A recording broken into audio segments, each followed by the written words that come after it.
Hey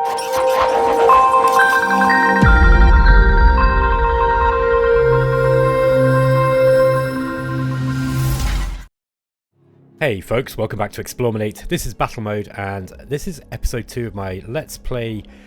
Well, it's not really a Let's Play series. I'm just kind of showing off Distant Worlds 2. In the last episode, I kind of went through the UI and just kind of showed off how this new UI system works a little bit. I wasn't really playing very seriously because I kind of wasn't really paying attention to kind of research or anything like this. What I'm going to do now is I'm just going to try and play the game a little bit, I guess, and kind of, yeah, just see where it goes.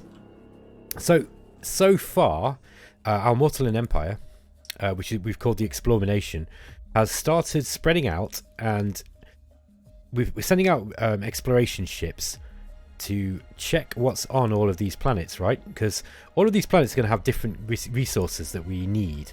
If we go to the resources tab here, this one, sorry, we can actually look at the things that we've got a big shortage of. So, excuse me. Caslon is fuel that we use in our ships. This is something that we are going to want lots of, and we have found some Caslon. Okay, so that's this. It kind of looks like a blue ball with a kind of dust ring around it. Maybe like some kind of blue planet Saturn. Well, you'll see here that we can get it at Tanales 4. So one of the first things that we really want to do is, yeah, we are actually building a mining station 2 at Tanales. Just before I started this episode, I went through and just changed some of the automation settings. So I've kind of, I don't really like the game playing itself. Now, it's a wonderful feature of the game, the automation in this, because it really means that you can pick and choose which parts of the game you want to play. When I'm first starting, I really kind of want to control most stuff myself. The stuff that I'm not so bothered about controlling on a difficulty like normal really would be things like the exploration ships. It doesn't really matter what order they go in as far as I'm concerned. But okay, one thing I would like to do, and this was something that was kind of requested by someone in the comments, is they wanted me to have a look at the ship designs a little bit more. So let's go into the military ships. If I remind myself how you do this. Oh no, I think it's in the construction. There we go. It's in ship construction under ship designs. Okay, so what I'm going to do is I'm going to go and build a new ship. So I'm going to just go to add new, and then I'm going to check out the escort, and we'll manually create the new design using the ship hull. Now you can see that the way that the ships work is it gives you a basic hull, and then you've got these design bays, and you can put things like weapons in. So if I go to the laser cannon, for example, I can put laser cannons into these bays. You see they've got a 180-degree arc, and this becomes important when you start getting into combat. You need to consider where your weapons can actually fire. Then you've got engines. So let's put a couple of ion engines in, and we might want to put a directional thruster in here too. Then you've got, there should be a defense bay. So this, we can either put armor on, or we can put a deflection field generator. So we put a deflection field on just for the sake of argument. And then we've also got this green one, which is the sensors. So we probably want to put target tracking system on here. Now, we do have to be careful of size constraints. You'll see that we've got a maximum size of 375 here. So so far the components we put in are 221. Now we are actually going to. There are some basic components you need to put on the ship too. For example, you'll be able to check here what you need. So it says needs more crew, must have reactors, must have fuel storage, must have a hyperdrive. Okay. So we'll go for crew systems. We'll put a basic crew system in there. We'll just put one fuel cell in for the time being. We need a command center. Reactors is a basic space reactor. So that's all we've got at the moment. So we'll put the reactor in here too. It doesn't matter where these go, by the way. You can kind of just, you can put these in here, and it doesn't really matter. It's not like in the first game, I don't think, where you would build, you had to put all your components in the order you wanted them built. I forget now if that is the case. I have to check that during the course of the Let's Play. So this is something we can actually look at. But we want to skip drive in here, and I think we've now got pretty much everything that we need. We can actually put more components onto here if we need to. So we'll see, for example, that putting these engines in, the ion engines and the directional thruster gives us our movement. It determines our movement rate. You've also got the turn rate here. So this is the maneuvering thrusters. This is the acceleration. It tells you how quickly it moves at all these different speeds. This isn't a very fast ship. So what we need to do is we probably want another engine on if we can get it in. There we go. So we've got another engine, and you'll notice the game kind of reorganizes stuff. I think that's to do with making sure things are all balanced out. Okay, so you'll see that putting this this other ion engine in actually increased our speed quite dramatically. The issue is that we're going to have now is jump range. We don't need to worry about this too much. I just wanted to show you basically how this worked. There are other things that you can do with this, which I can show you later. So you can change things like the engagement range, who it chooses to engage, engagement stances, when it retreats, that kind of stuff. But for the time being, I'm just going to use the automatically generated ships just for the course of this short playthrough. Okay, so let's unpause the game. And so let's just kind of have a quick look at what's going on. So we've got a construction ship is currently off to build a mining station. You see that it just jumped off there, look. You can actually follow this. I forget which key it is now. There is a hotkey so you can actually follow it. There we are. You can just double click on it like that. So if we turn the speed up a little bit, you'll see this ship will now fly off to its destination, and you can tell where it's going with this indicator. If you want to, you can just jump straight to the planet. So we're going to Tanales 3, and it's going to go and build a mining station here, and that's going to give us Caslon. And that is, if you remember, this is the thing that we've got the most shortage of. In fact, we're losing about 17 of these per second, and we've only got a stockpile of about 11,000. Unknown items detected at Bryferito. Oh, okay. So let's just go to here. I'm just going to drop the speed down again. So you'll see that this our exploring ship is just sending off these probes, and the probes are actually flying out to this planet just to check it out and see what's going on there. Now, apparently there's been something found on this planet. We've got location bonuses. 2 unknown items present. So we need to actually finish the exploration, and then we'll figure out what's on there, I think. So let's just dismiss that. This is telling us we've found a bunch of resources in various places. It's going to go back to our home colony. Oops. There we go. Now the game is actually, because I've got the construction set so that it's going to recommend when we build things. This is quite a useful little feature because it kind of, the AI will be playing kind of like how the AI enemy factions will be playing. So it kind of looks at what you're doing and go, okay, you've not got enough construction ships. So it actually asks you if you want to build them here. What we can do is we can do this manually by using the construction, this construction queue here. So if we go to construction yards, where are we? And we go to build order. There we are. Look, so we've got these 3 ships that we've got designed at the moment. These are our public sector ships that we've got. So we've got the escort. We've only got one type of escort at the moment. We've got the EX2 navigator, and we've got the construction ship Mark 1. So what I'm going to do is I'm just going to add one to the queue, and I don't know if you can see here, but basically this is telling you how much it's going to cost. This tells you the total purchase cost, the available money, how much maintenance is going to increase, and how much cash flow we've got. If you remember in the first episode, I actually dropped the tax rate of our home system at Stakun because I wanted to grow our population. So at the moment we don't have a very good cash flow, but I can actually change that like myself. So for the time being, we'll add 1 construction ship. That should be enough just to kind of kickstart our economy. So then we click on purchase, and we've actually purchased that. That will actually take. You'll notice our cash amount has gone down, and you'll see that once that's built, the cash flow will start going down as well. Because of this, let's go to Stakun, and I'm just going to go and change their tax level. So probably the best way to do this is in the colony screen here. So what we can do is we can just increase the tax rate. Now I actually dropped it right down. But it looks like the game actually, because it was set to automatic, it actually changed it itself. So it started increasing that tax rate again. Kind of don't want it to do that. I don't mind going into the red a little bit at the start of the game if it means that we are going to get more population. So that's at least in Distant Worlds universe, and from what I've played of the beta of this game, you kind of want to get population up as quickly as you can, because it's your population that you're taxing in order to get money. That's not the only way you get money. You also get money every time the private sector builds a ship. And if you've got lots of mining stations around, then the private sector will build more ships to service those mining stations. And the more colonies you've got, the more people and goods are going to be moved around, so you're going to need more private sector transports to move them. So basically, general empire expansion is going to increase your your finances. And you want a healthy bank balance, because you're going to want to build stuff in this game. So there's lots and lots of cool stuff to build. Okay, I'm going to turn the speed up a little bit. I'm going to let the game kind of do what it does.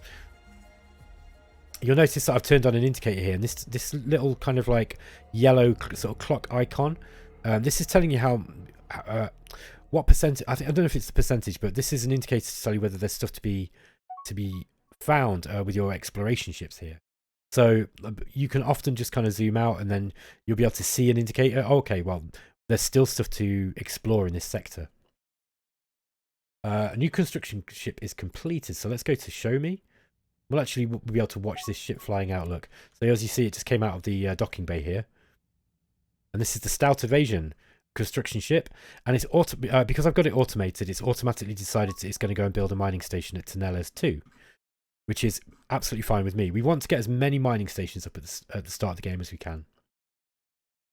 Okay, so it's asking us to build a mining station at Bryforento, and that's going to give us there's this luxury resource here, Vophil Ascent. That's going to help our colony development. We definitely want that.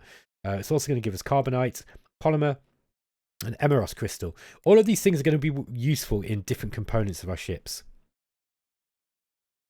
Okay, while we are waiting for our exploration ships to kind of go and do what they've got to do, we can go into back into the research screen, and I'm going to have a quick look at this. So I tend to go for medical systems first thing. The other thing that you could go for might be a better warp, a better warp drive, so the better hyperspace drive. So far, we've only got the skip drive, and it's not really very useful. It's good for little short jumps, but it's not going to take us out into the stars around us. So next thing we probably want to do is get the stable warp fields. However, there is this research labs tech, and in Distant Worlds 2. To compensate for the fact now there's only one tree, you can actually research multiple things at once, and I think it's up to 3.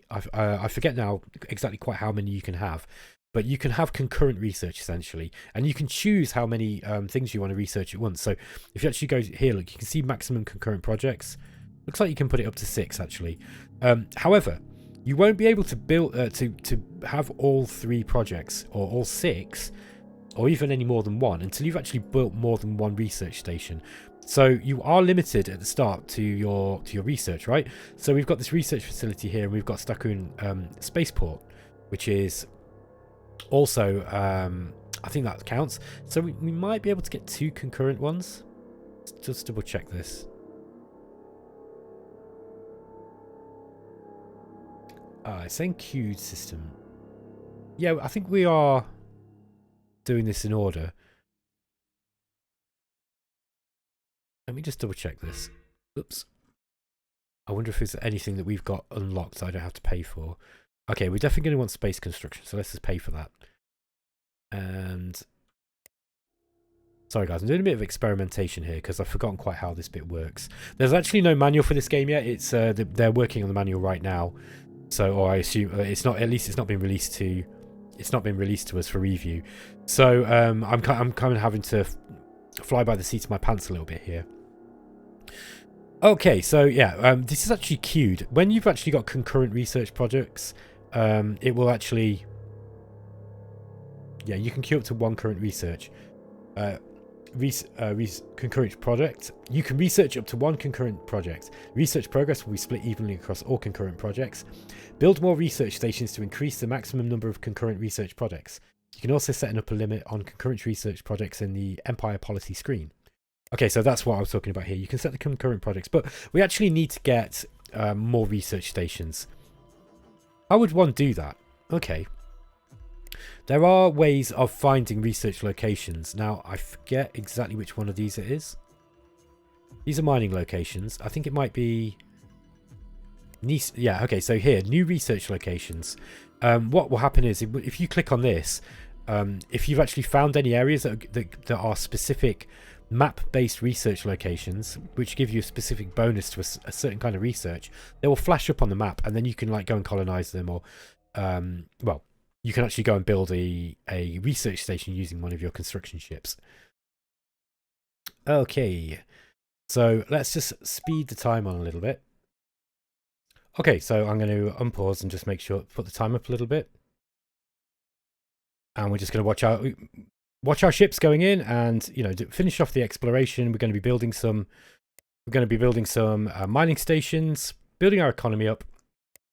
I'm actually going to go into ship construction, which is this one. I go to the build order, and I'm actually going to build some more construction ships. We don't want too many. You don't want too many of these going at once, because they do cost money, and they're obviously going to be taking up fuel. But I do want a few more, just so that we can kind of get our empire up and running. Now the AI will be building stuff pretty quickly, so I'm just going to accept this mission.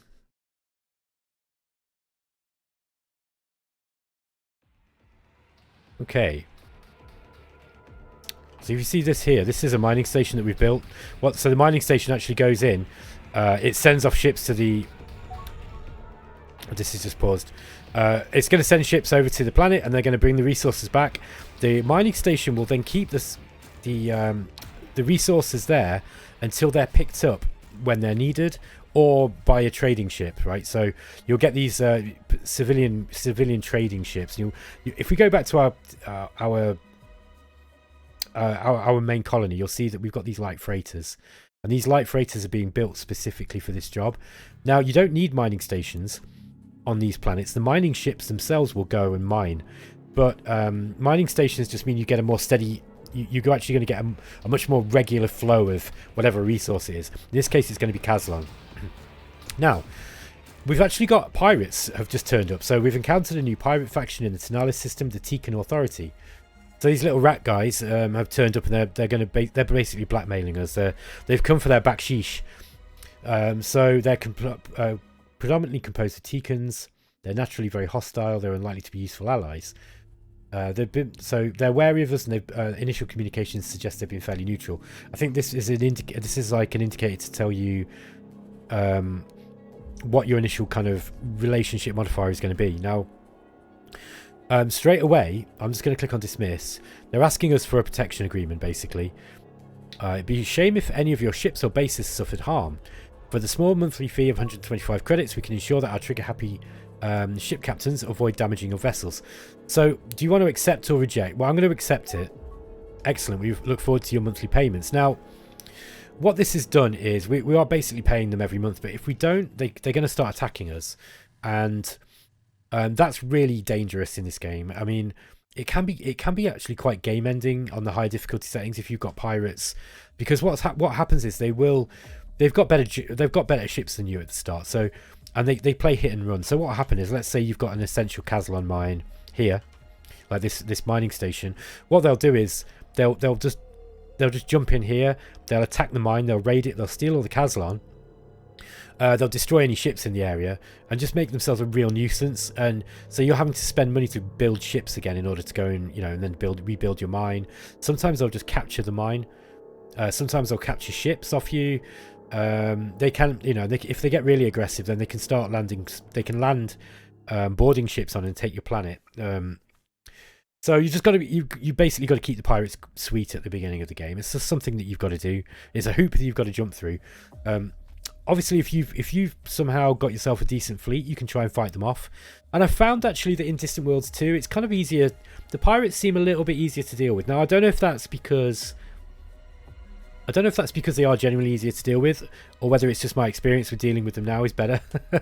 I'm not quite sure which, but at least I've had it so that I can kind of get out of these payment agreements with the pirates a little bit earlier. Okay, so let's carry on playing. So we've actually paid those guys off. So we've accepted a payment treaty, protection treaty with them. All right, it's telling us we've got a new ship, and it's asking us to build some escorts. So I'm actually going to build these escorts now. So that's actually going to basically put that recommendation dialogue, that's actually going to put it into our build queue. So the way the build queue works basically is any space station you've got or planet that is capable of building ships, the build queue will automatically assign the jobs to these star systems. Bearing in mind, look, if you look at the if we just look at this star station now, spaceport, sorry, you'll see that there's a building queue, and this is just down here. There's another way of looking at this. We just how do I do that actually? Again, bear with me please guys, because I'm still kind of new to this interface as well.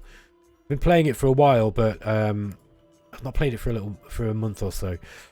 There is a way of going in, but there's also, you've also got this building queue down here at the bottom, so you can see that we've got queued up. We've got escorts queued up and a small freighter. So what will happen is the spaceports will pick up things from the building queue that you've got, and then it will assign it into its building queue and then build them in the order that you've asked them for, in generally speaking. I mean, if you're not asking them to build any public ships, then they'll generally start pumping out private stuff. So like, you know, mining ships, freighters, passenger transports, all that kind of stuff basically that can be used by the private sector to kind of make money. All right, let's carry on. Okay, so we've actually discovered bonuses for 15% engine research from molten glass formations. Okay, so this is actually a place that we can now build a research station. So what we want to do is we want to queue somebody up to do that. So if we go to construction ships, let's get this guy over here, and we're going to right click. You hold right click on the building on the planet here, with your ship selected, and then you select build RS2. RS2 is our research station. So now we've got that queued up. And I'm just going to put this stout evasion ship. I'm going to put this guy on fully automate. Oh, there's lots of different settings for automation. I think this one's currently refueling. Once it's refueled, it's going to, or it's finished being built, whatever's going on, then it will get sent off to do its missions. Okay, starting to go backwards with cash flow. And that's probably because we've probably got a few too many ships now for the income that we're pulling in. What we'd need to do in this case is we go back to our home colony. There we go. And we need to adjust the tax rate here. So, yeah, we're actually losing 20% of our income to corruption. Now, we're also going to be losing money partly because of the payments that we've got, the baksheesh payments that we're paying to the gangsters. So that is going to be affecting us. Colony approval is kind of low. It's in the green, but it's low. We really need to be putting more money into development. Now, something that's new in Distant Worlds 2 is you can actually allocate money to. Let's go to maintenance. Oh, hang on, funding levels. You can actually allocate a portion of your income into colony growth. So you've got you've got your income, and then you've got expenses. So your income basically comes from tax. This is state income. You also get income from what's called the bonus income, and this is where, for example, like most of our money is going to be coming from this, and this is shipbuilding for the private industry. So we're building ships and then we're selling them to the private sector. So we're getting a lot of money from that, but when you get, you also have to take out your ship's maintenance, troop maintenance, and facility maintenance from this. There'll be other expenses as well, like for example, pirate protection is costing us 1,500, and so this gives you your total expenses. Now, anything that's left over, you can choose to put into colony growth or research in a various proportion. So you get to blend. You know, like at the start, really, you probably want to be doing a bit of both. I'd probably favour colony growth ever so slightly over, but you'll see that you've got this reserved amount, and this is the amount of your income that's not spent, so you can actually stockpile this, right? At the moment, we're actually in the green. Sorry, we're in the red. We're going backwards, as Daz would say. So what we want to be doing is we want to put the reserved up a little bit. Sorry, we want to drop the reserve down a little bit, so they're actually making a little bit more like money each month. So you'll notice that's dropped down ever so slightly from about negative 150 to about negative 125. So you don't really want to be reserving too much money if you're not actually making it. It's really important, for you to have a healthy cash flow in this game. Okay, one thing, by the way, I didn't really talk about, because I kind of rushed through the first episode a little bit, and I think it was because I was trying to get into showing you, the sort of stuff that people really wanted to see, which was like the UI improvements. But I didn't really look about the location of my game. So I'm actually started out in the Outer Rim here. So we've got all these stars around us. We're not even going to be able to reach any of these. These are all quite far away from us, considering our current hyperdrive range.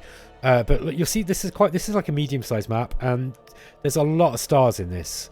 It's really, really big, and you can make this game really, really huge. Eventually, we're going to be wanting to make our way out into the stars around us and move our way towards the center of the galaxy. It's kind of more popularly, it's a bit more densely populated at the center. In this spiral type of map, you see it really is a spiral as well. Like, so you get this, you get the stars are all, they're kind of like more dense in the center, and then I think like kind of in clusters as they go out. So anyway, you can get an idea for it. Let's carry on. So we've constructed a new escort. Now the escorts will, if you've not put them into a fleet, they'll you can actually just stick them on auto. And what happens is, let's just go to the military ships, and we're going to sort them by escorts. So you'll see we've actually got 5 escorts here. I'm actually just going to fully automate them. And what that means is, when escorts are automated, they default to a kind of mission where they just fly around, and they'll follow your private ships around. So they'll be escorting things like miners and transport ships, and patrolling around, just checking on things like your mining stations. So now, if we get more pirates turning up, we've actually got a bit of a force that can help them. Okay. You can also, obviously, you can manually move ships as well. So, like, for example, I just gave a movement order to move to our home defense place here. So that will have actually changed it back into manual control. What you want to do is then you want to fully automate the ship again. Okay, we've got more pirates. So, we've encountered a new pirate faction. Let's just negotiate a credit agreement with these guys as well. I don't think we really want to be fighting them at this point, so let's just ask for this treaty. Okay, so they're accepted. So again, we're going to be spending quite a lot of money now. Both of these are, they're both, oh no, these ones are Xenox. Okay, so these are the Xenoxes. So we've got the rats and we've got the cats, basically. So we're having to pay the rats and the cats. Now these guys aren't necessarily friends with one another either. You can actually check what their relationships with one another are if they have got known relations, but at the moment we don't know what their relations are. If we've got a spy, which we don't have at the moment, so that's unfortunate, but we could actually send a spy to go on spy missions against these guys. Okay guys, so that's going to be the end of episode 2. I want to keep these episodes relatively short so that, especially since it's kind of just a preview. I think what I'm going to do is I'm probably just going to play a little more on this just so you can kind of get an idea for the start of the game, and then I'll either carry on, depending on how the game's going, or I'll start a new game and maybe play with sort of slightly longer episodes so that you can kind of get into it a little bit better. I'll have a think about the best way to do that. Really, what I just wanted to do with these initial videos is just to show the game off and just show you how it's kind of evolved from Distant Worlds. It's certainly evolved in a graphical sense. It's definitely got a better UI. I think this UI is going to be a lot more. It's going to be a lot more palatable for people, because there are a lot of people who say that they really bounced off Distant Worlds when it came to the user interface. Okay guys, I'm going to end the episode there, so I shall catch you in episode 3. Take care.